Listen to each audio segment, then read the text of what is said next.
Coaching Center.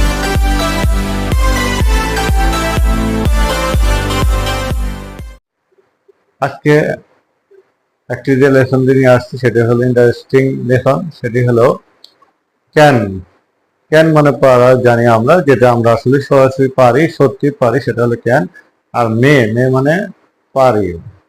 তাহলে I may go to Dhaka, আমি ঢাকা যেতেও পারি, এর মানে সম্ভাবনা আছে বা নাই, আমি যেতেও পারি না যেতে পারি। কিন্তু I can go to Dhaka, আমি ঢাকা যেতে পারি, অর্থাৎ এখানে সম্ভাবনা বেশি।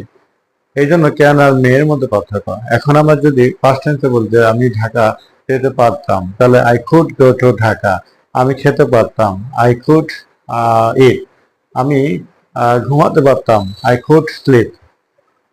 তাহলে আই ক্যান স্লিপ, আমি ঘুমাতে পারি, আমি যেতে পারি, আই ক্যান গো, আমি আসতে পারি, আই ক্যান কাম, আমি আসতেও পারি, আই মে কাম, আমি যেতেও পারি, আই মে গো, আমি ঘুমাতেও পারি, আই মে স্লিপ।